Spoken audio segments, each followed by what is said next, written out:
시편 39편 말씀입니다.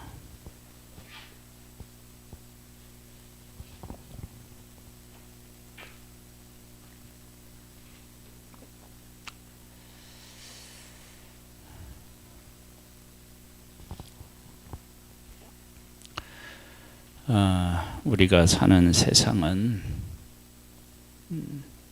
제약된 세상이에요. 이런 제약된 세상에서 하나님을 믿는 사람이 어떻게 살아야 할까? 거기에 대한 질문에 대한 답을 시편 39편에서 얻을 수 있습니다. 1절에 보면 이런 말씀이 나와요. 내가 말하기를 나의 행위를 조심하여, 어디 앞에서 조심하냐?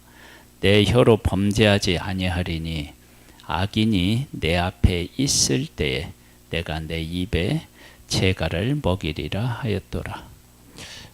악인 앞에서 어떻게 되느냐? 행위를 조심하고 혀로 범죄하지 않는데요. 이 일이 참 어렵잖아요.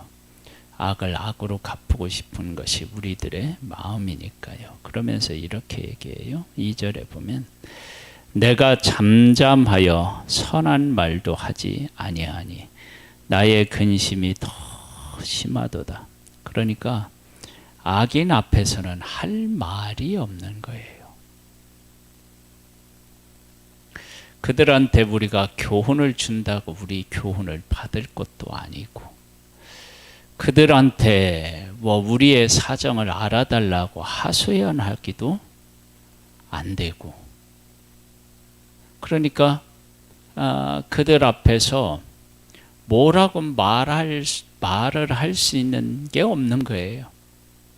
그냥 어떻게 되냐면 악인 앞에서 잠잠할 수밖에 없는 모습. 그게 이제 하나님을 섬기는 사람이 살아갈 수밖에 없는 그런 모습인 거예요. 아무리 선한 말을 한다 할지라도 그들은 말 꼬투리를 잡을 것이고, 선한 말을 하더라도 조롱으로 아마 응답하겠죠. 그러니까 말을 할 수가 없죠. 그러할 때, 그러한 세상에서 우리가 산다는 거예요. 그러할 때 우리가 어떻게 해야 되느냐? 내 마음이 내 속에서 뜨거워서 작은 소리로 읊조릴 때에 불이 붙으니 나의 혀로 말하기를 여호와여 나의 종말과 연한이 언제까지인지 알게 하사 내가 나의 연약함을 알게 하소서.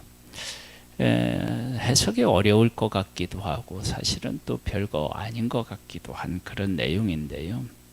왜 죄인들 앞에서 이렇게 아무 말하지 못할 때 내 속에서 막 불이 붙고 내 혀로 말하기를 여호와의 나의 종말과 연한이 언제까지인지 알게 하사, 왜 갑자기 이런 얘기가 나오나? 내가 나의 연약함을 알게 하소서 그랬는데, 보세요. 악인한테 내가 아무 말도 못해요. 아무 말도 못하고 내가 살아가는 날짜도 얼마 안 남았다. 언제인지 모른다. 그러면 지금 악인으로부터 내가 이렇게 정말 아무 말도 못하는 그런 상황에 놓여 있는데, 그런 시간이 길다 그러면 나의 인생이 얼마나 어떻게 해요? 이게 답답하냔 말이에요. 그잖아요. 그러니까 우리 인생이 살면서 힘들고 답답한 데가 이런 때 아니에요. 그러한 것은 쉽게 끝나고 얼른 끝내버리고 정말로 의미 있는 일들로 나아갔으면 좋을 거 아니에요. 그런 마음이 있을 거예요. 그러니까 지금 다윗의 시인데요, 이 시는 뭐라고, 다윗은 어떻게 생각하냐? 그러한 일들로 나의 시간이 지금 이렇게 흐르고 있다. 그런 시간으로 나의 삶이 채워지고 있다. 근데 내 인생은 한정되어 있고, 이렇게 되면 무슨 마음이 드냐면 답답하고 조급하고 그런 마음이 들어서 막 여기서 불이 나는 거예요. 내가 해야 될 일도 많은데 막 이런 생각들이 드는 거예요. 그래서 마음에 막 불이 일어나는 거예요. 그럼에도 불구하고 그것을 표현해내지 아니하고 하나님 앞에 나아가서 하나님 앞에 기도하는 거. 이걸 사람에게 얘기하는 것이 아니에요.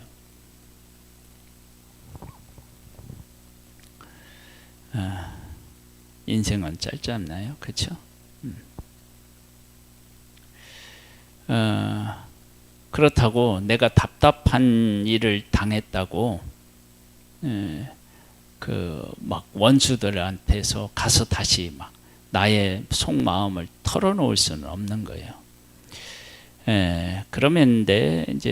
그러면서 다윗은 어떻게 그 답을 찾아가냐면 이렇게 해요. 5절에 보니까 주께서 나의 날을 한 뼘 길이만큼 되게 하심에 나의 일생의 주 앞에서는 없는 것 같사오니 사람은 그가 든든히 서 있을 때에도 진실로 모두가 허사뿐이니이다. 이게 이제 무슨 얘기냐면 그 악인 앞에서 내가 아무 말 못하고 있고 내게 막 그렇게 시간을 보내고 있는데 깊이 영적으로 묵상을 하고 나서 다윗이 깨달은 게 뭐냐면 악인이 나한테 그렇게 하는 것이 아니라 그 배후에 하나님의 섭리가 있다라고 하는 것을 깨달아는 거예요. 예를 하나 들어보면 이런 거예요. 다윗이 그 압살롬에게 압살롬 반역을 일으켜서 도망갈 때에 시므이가 와서 막 저주하죠. 나가라 나가라 막 이러면서 저주하잖아요. 그렇게 저주할 때 다윗이 뭐라고 고백했던가요?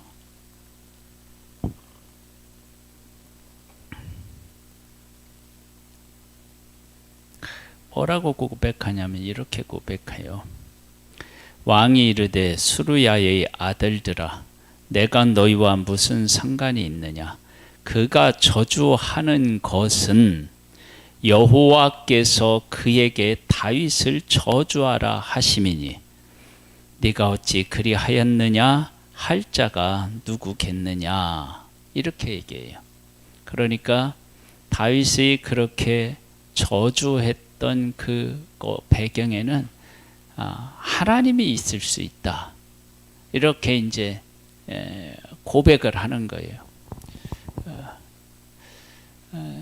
하나님의 허락이 없으면 참새가 그 팔리는 것도 안 된다. 하나님의 허락이 있어야 된다. 그러면 하나님의 사람인 우리를 누군가가 저주한다. 그러면 거기에도 하나님의 그 허가가 있어야 되겠죠. 그러니까 욥을 괴롭힐 때도 하나님께서 어떻게 해요? 다 말씀하셨잖아요. 어디까지만 하라. 그러고 하시잖아요. 그것처럼 그런 그 사건 이면에 살아계신 하나님에게까지 가는 거예요. 이게 이제 믿음인 거예요. 그러니까 우리가 악한 그 세상에서 살아가면서 사람이 내게 어떻게 하는 것까지만 보고 거기에 대해서 대처하면 그건 믿음의 사람이 아니고요. 그 이면에 하나님을 보고 하나님의 뜻을 깨달아 알고 내가 어떻게 해야 될지를 결정하는 것, 그게 믿음 아니겠어요? 그러니까 지금 다윗이 뭐라고 하냐면 나의 날을 한 뼘 길이만큼 되게 하심에 나의 일생의 주 앞에는 없는 것 같사오니 사람의 그가 든든히 서 있을 때도 진실로 모두가 허사뿐이니이다. 우리가 아무리 뭔가를 하려고 하더라도 하나님 앞에서는 아무것도 아닌 존재인 거예요. 그러면서 진실로 각 사람은 그림자같이 다니고 헛된 일로 소란하며 재물을 쌓으나 누가 거둘는지 알지 못하나이다. 그러면 이 세상에 살면서 악인들 앞에서 내가 말 못하는 것 그것뿐이겠느냐. 우리가 겪는 일들이 얼마나 많냐. 그런데 그 모든 일들에 대한 답을 인간은 사실은 찾지 못하는 거예요. 그것만 찾지 못하는 게 아니라 모든 일에서 답을 못 찾는 거예요. 답을 찾을 수가 없어요. 그러면서 다시 한번 어디에서도 답을 찾을 수 없으니까 7절에 이렇게 고백하네요. 한번 읽어볼까요? 시작.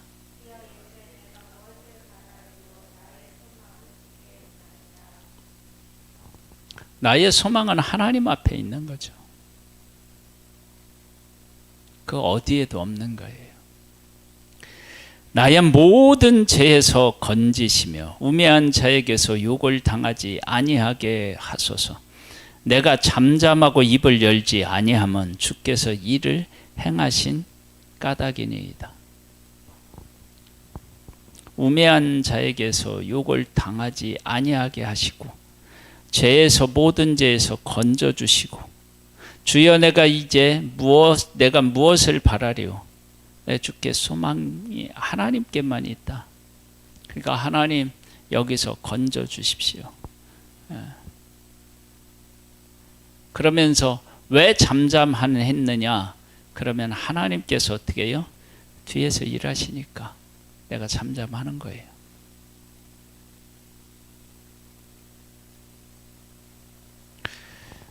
시므이가 그렇게 할 때 수르야가 가서 막 하려고 하는 그런 일들, 아들 하려고 했던 그 일을 다윗은 왜 하고 싶은 마음이 없었겠어요. 그러니까 이 문제는요, 조금만 더 생각해 보면 그 다윗의 삶이 사람들에게 어떻게 그 뭐라고 하냐면 인식되고 있었는지 알 수 있어요. 만일에 그러한 일이 있을 때 다윗이 즉각적으로 원수에게 보복했더라 그러면 감히 못했겠죠. 그러니까 시므이에게 했던 그 일 하나로 끝난 게 아니라 어떻게 해요? 그러한 일들이 예전에도 있었다라고 하는 사실을 우리가 짐작해 볼 수 있어요. 그러면 이렇게까지 다윗이 왕인데 그렇게까지 한다. 그러면 사람들이 뭘로 보겠어요? 우리가 쉬운 말로 얘기하면 호구로 보는 거죠. 여러분, 우리 그런 인생 살 수 있을까요?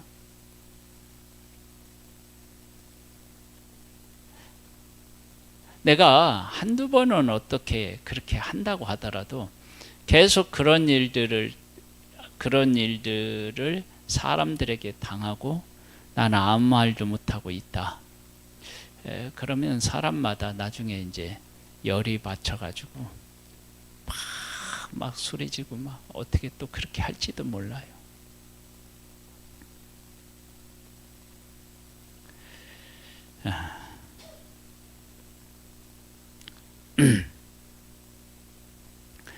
어,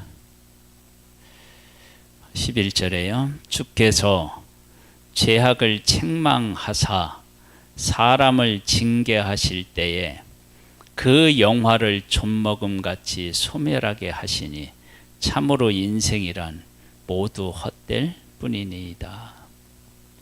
하나님이 허락하시지 않는 모든 것들은 어느 날 하나님께서 그 문제를 해결해 주시지 않고 거기에 대해서 징계하신다. 그럼 어떻게 될까요? 부자한테 그 막 재물을 쌓아놓고 이제 편히 시작할 때 뭐라고 하셔요? 하나님이 야, 내가 오늘 밤에 내 영혼 데려가면 그 네가 쌓아놓은 거 그거 누구 것이 되겠느냐? 하나님 그렇게 하시잖아요. 그러면 우리의 인생도 마찬가지예요. 지금 다윗이 왜 이 고백을 하느냐면요. 그래, 내가 인간적으로 뭐를 해서 그 문제를 해결할 수 있는 것처럼 한다고 해봐. 근데 하나님이 허락하시지 않아서 하나님이 내 앞길을 막아버리면 내가 그렇게 수고로이 한 모든 일들이 어떻게 해요? 허사인 거예요. 아무것도 아닌 거예요.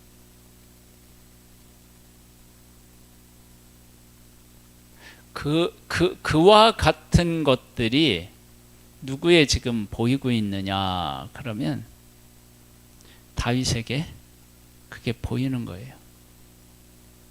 그러니까 내가 내 마음대로 그 문제를 다룰 수가 없는 거예요. 내가 아무리 다룬다고 해도 그 하나님이 허락하시지 않으면 소용이 없어요.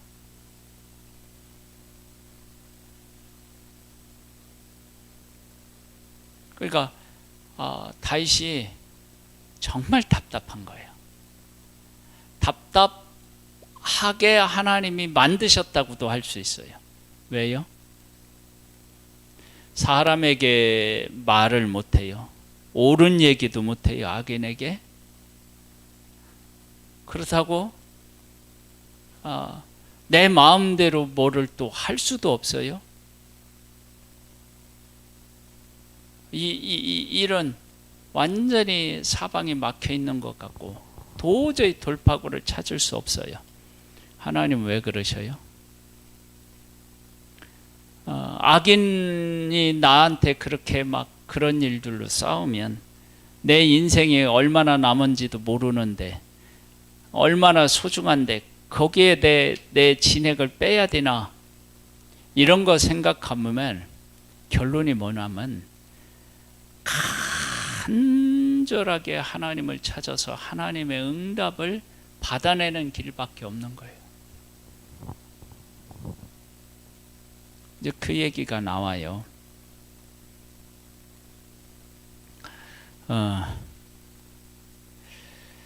10절 보면은 왕이 이르되 12절에 보면 여호와께서 나의 기도를 들으시며 나의 부르짖음에 귀를 기울이소서. 내가 눈물 흘릴 때 잠잠하지 마옵소서. 나는 주와 함께 있는 나그네이며 나의 모든 조상들처럼 떠도나이다. 하나님 앞에 간절하게 부르짖으면서 내 기도를 좀 들어달라. 나의 부르짖음에 귀를 기울여달라. 그리고 막 눈물을 흘리며 하나님 앞에 호소하는 거예요. 왜? 이 문제가 빠른 시일 안에 해결되지 않으면 나의 인생이 하나님 앞에서 얼마나 될지도 모르고 또 내가 하나님 앞에서 해야 될 일도 있는데 이런 일들로 내가 시간을 보내자니 너무 답답해서 막 여기 속이 어떻게 한다고요? 막 불붙는 것 같아. 그 불붙는 것 같은 마음으로 원수 갚는 데 쓰지 아니하고 이 답답한 마음으로 누구를 찾느냐면 이 모든 일의 배경, 그 근원이 되시는 하나님을 찾고 하나님에게 어떻게 해요? 부르짖는 거예요. 이게 이제 하나님을 믿는 사람들의 삶의 모습인 거예요. 근데 아멘 하기는 어려워. 그렇게 살아야 하는데 이렇게 살면 이게 보통 길이냐고요. 십자가에 같은 길이죠. 그렇죠? 그러면서 뭐라고 하냐면 나는 주와 함께 있는 나그네이며 나의 모든 조상들처럼 떠도나이. 그러면서 이 고백을 하는데, 이 고백이 어떤 고백이냐면, 하나님, 내가 이렇게 이 세상에서 이렇게 원수도 때문에 이렇게 막 부르짖고 있지만요, 사실은 하나님, 내 고향은 어디예요? 네? 하나님 나라. 하나님 나라고 이 땅에서는 뭐예요? 나그네의 삶이에요. 내가 이게 이제 깨달아 하는 것이 뭐냐면, 이 세상에서 내가 진짜 뭐를 아름답게 누리고 뭐 이런 것들을 막 갈망하는 것 같고 소원하는 것 같은데, 기도하면서 더 깊이 내려다 보니까, 그것을 보니까 어떻게 되냐면, 이 세상에서의 삶은 우리가 나그네 삶이지 전부가 아닌 거라.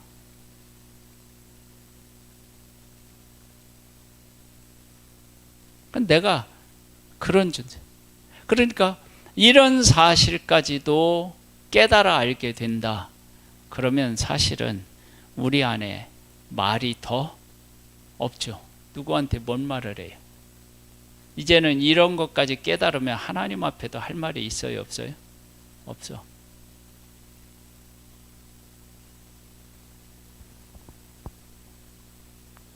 그러면서 이렇게 하잖아요. 이 말이요, 정말 어려운 말이에요.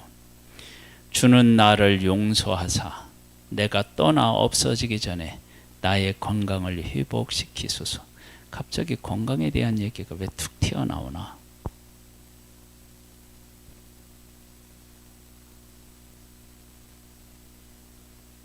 그렇죠? 주는 나를 용서하사 내가 떠나 없어지기 전에 나의 건강을 회복시키소서. 왜 용서해 달라고 할까? 이 얘기는 하나님 앞에, 그러니까 뭐냐면 원수 악인 앞에서 막 부르짖고 뭐 이런 저런 얘기 다 하다가 결론이 뭐냐면, 하나님, 내가 하나님 앞에 의로운 존재가 되고 싶어요. 내가 하나님 앞에 의로운 존재가 되고 싶어요. 그러니까 악인과 막 이런 것들 때문에 막 하나님 앞에 막 부르짖고 막 인생이 뭐 얼마고 막 그렇게 하다가 결론이 뭐냐면, 나의 인생은 뭐 악인이 어떻게 하고 뭐 내 인생이 짧고 길고 이런 거 다 집어치우고, 하나님 앞에서 내가 의롭게, 그것이 답이겠네요.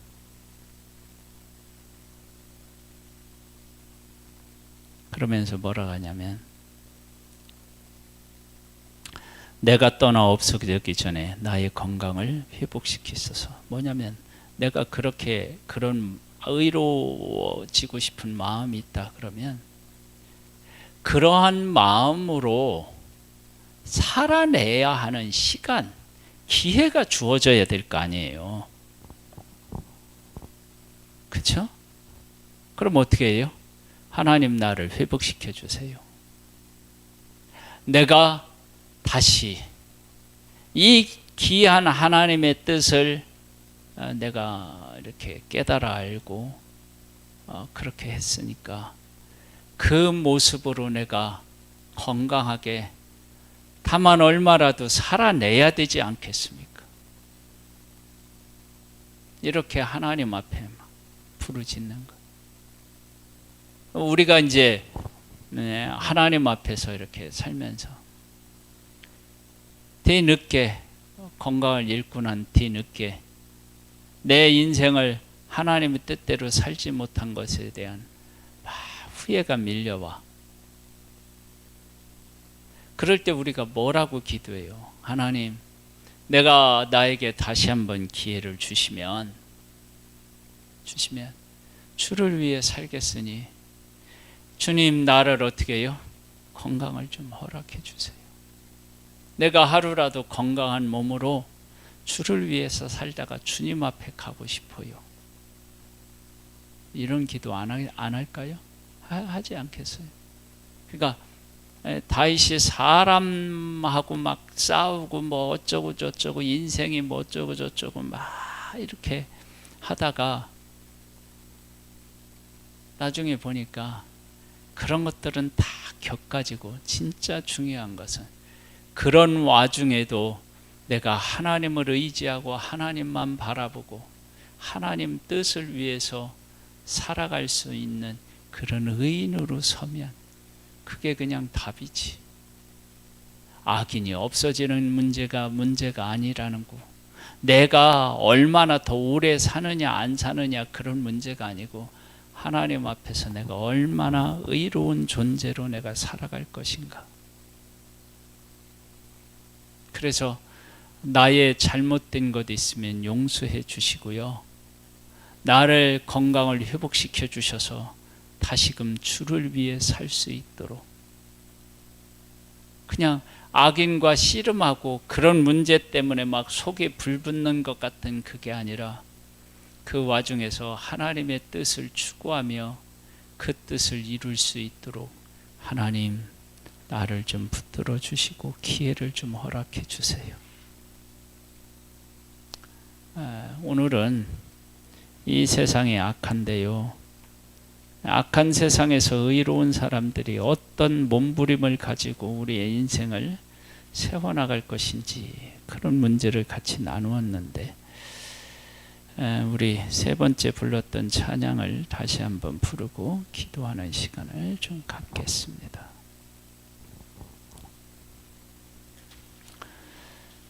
365장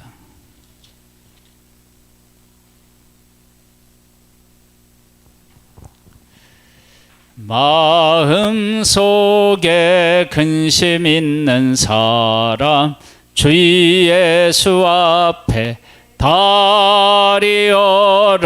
슬픈 마음 있을 때에라도 주 예수께 하래라. 주 예수 앞에 다리어라.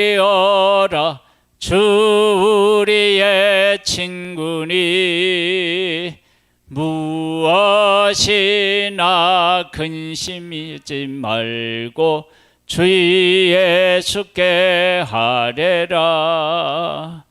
눈물 나며 깊은 한숨 쉴 때 주 예수 앞에 다리어라. 은밀한 죄 내게 있더라도 주 예수께 하래라.